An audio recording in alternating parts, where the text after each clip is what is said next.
Nəfli namazlar. Bilgin ki, pərz namazlardan sırt qoşumca nəfli namazlar 3 türlüktür. Sünnətlər, müstəhəblər və təavvüqlər, ixtiyari əməllər.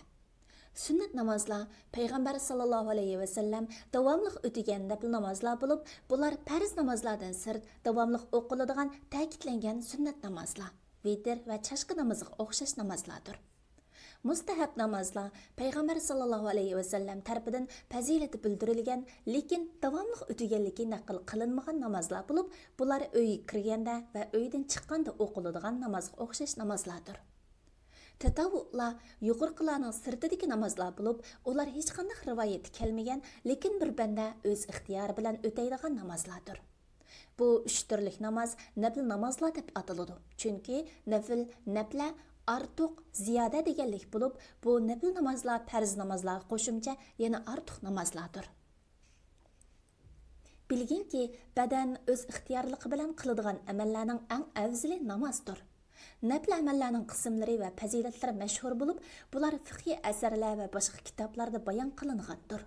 Biz bu yerda tasbih namozini bayon qilgaymiz, chunki nurg'un kishilar bu namozning qanday o'qilganligini bilmaydi. Ikrima ibn Abbas radhiyallohu anhudan rivoyat qiladi-ki, Payg'ambar sallallohu alayhi va sallam tag'isi Abbas ibn Abdul Muttalibga mundaq dedi: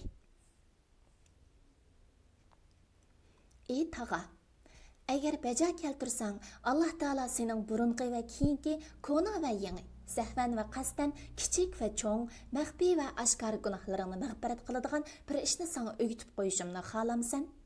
Xohlasang 4 rakat namoz o'qig'in. Har rakat namozda Fatihaga bir sura qo'shib o'qig'in.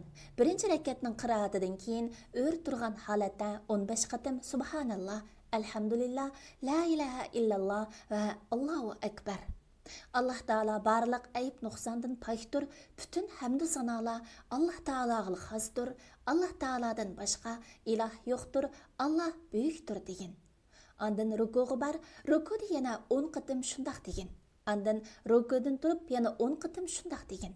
Ondan sajda qil va sajdada yana 10 qatimda. Sajdadan beshingni ko'tarib yana 10 qatimda. Ondan sajda qilib yana 10 qatimda, sajdadan beshingni ko'tarib qiyomga turishdan burun yana 10 qatim degan.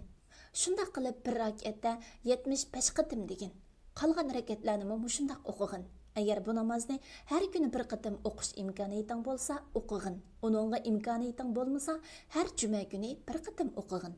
Uningga imkoniyating bo'lmasa, oyda bir qatim o'qig'in. Uningga imkoniyating bo'lmasa, yilda bir qatim o'qig'in. Uningga imkoniyating bo'lmasa, bütün umringda bir qatim bo'lsa o'qig'in. Muxtasar Minhajul Qasidin, İmam İbn Qudama al-Maqdisi. Pilalg'uchi Doktor Abdulaziz Rahmatullah. Tarjim qilg'uchi Abdullah Abdulmajid. Nashr qilg'uchi Sajiya Islom tadqiqot markazi. Muharriri Doktor Abdulaziz Rahmatullah A9. Korrektor Abduvali Ablis Muhammad Barat. Layihalaguchi A Aqhun. 2024-yili 1-nashri 1-qatim basilishi. İstanbul. Nashr huquqi Sajiya Islom tadqiqot markaziga tava. Har qanday o'rin yoki shaxsning xohlagancha ko'paytib tarqitishiga ruxsat qilinmaydi.